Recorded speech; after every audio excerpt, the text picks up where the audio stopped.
Alright guys, back at it again with the Magicka Nightblade for Morrowind. So before we get started into it here, a couple of things I want to talk about. This is the build that I've tested. I've tested it in about 6 veteran dungeons. I have not tested it in a trial. I'm not sure how well it will function there. I believe a few things need to change before you can take it into a trial. But as far as a vet dungeon farmer, or a key farmer, however you want to look at it, or if you want an easy introduction into tanking, this is definitely a build to go with it. The gear is very easy to get, it's crafted. In addition, the rings are dirt cheap in the auction house. You can find them not a problem at all. So getting right into it, we're going to start with gear. Running 5-piece armor mask, 5-piece seducer. It's going to give us magic recovery, max magic recovery, and then reduce the cost of our abilities by 8%. This is going to pretty much negate the changes that they've done to us. We don't have to worry about the champion passes on that anymore. 4 pieces of armor master, because they buffed the 3 and 4 pieces of it. They took it from 18 to 25. So it's pretty valuable to have. What this does, it allows us to run 5 heavy and 2 light, which I'm running light on the shoulder and waist, heavy on everything else. Rings, necklace, I'm doing transmutation. It's dirt cheap. You could probably find these for 1,000 to 3,000 each. The 2 and 3 piece give you recovery. I have the rings enchanted with recovery, and the necklace enchanted with block cost reduction. Weapons, sword and board on the front bar, where you're going to do all your work at. Reinforced shield, defending mace. Back bar, defending ice destruction staff. Getting into it, if I can find it. Front bar, main tank bar. You have Swallow Soul. It's going to give you 8% healing received, and then it's going to give you a healing buff for 10 seconds while this is active. You can spam it because of the cheap cost of it. Your main taunt is going to break the enemy's armor. Dark Shades does minor maim on the enemy. It's also going to proc your Shadow Barrier passive. Absorb Magic. It's going to, you're not really going to cast it too much, but where you're looking at it for is it's going to reduce the cost of your blocking and increase the amount that you can block. Harness Magicka. This is going to give you the ability to let go of block. It's going to let you switch to your back bar when you need to. It's going to let you heavy attack when you need to. Warhorn. This is going to get morphed into aggressive Warhorn to give your party the additional critical strike damage. Back bar. We'll start with the ultimate, Soul Siphon.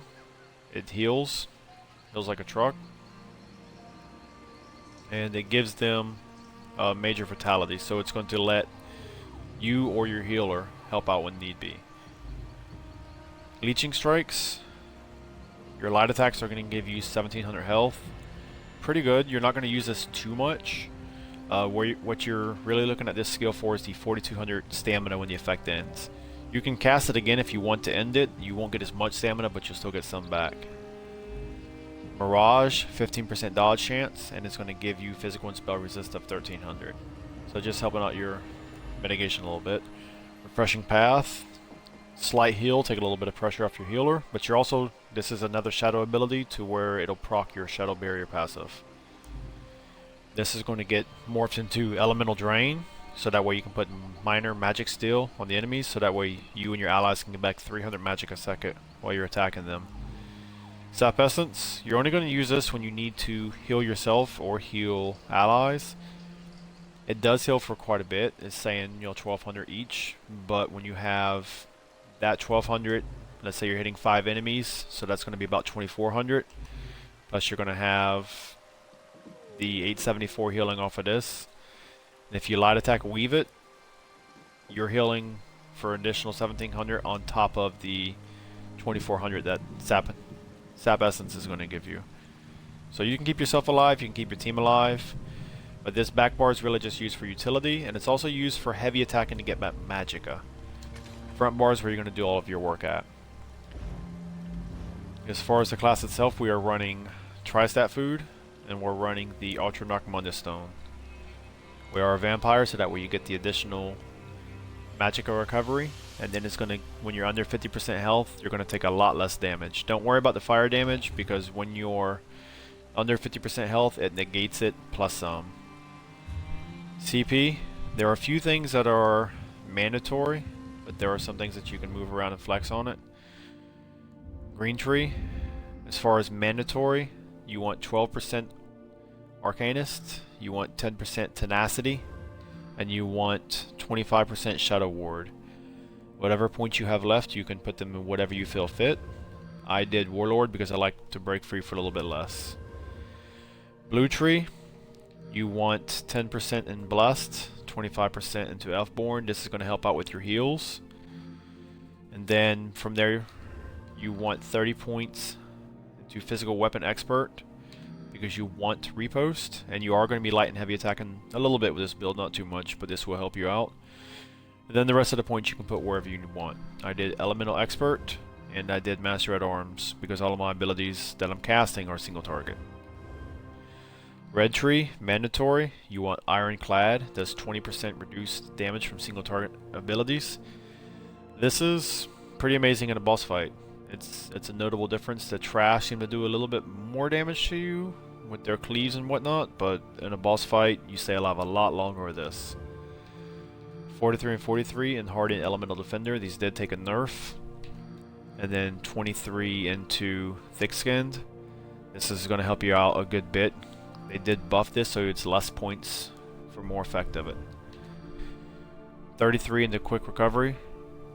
10 in the Armor Master, just because I wanted to even out the physical and spell resist. And then it gives you reduced damage taken when you're healing an ally. This is actually important. And you only need 10 points here, so if you just want to do 10 recovery and put the rest in the Armor Master, you could. Getting into some really important passives. Your Shadow. You want everything that's in here. It's going to give you recovery. It's going to give you your major armor. It's going to give you more health and increase the duration of your shades. Siphoning, same deal. You get ultimate when you pop a potion. You get max Magicka when you have something slotted, and it's going to increase your healing and your ultimate regain also. One hand and shield, just take everything. Destruction staff. The main thing that you're going to want out of here, try focus.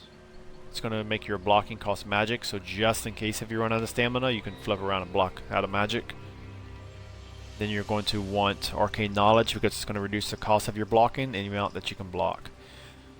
Destruction Expert, you're not going to use this too much.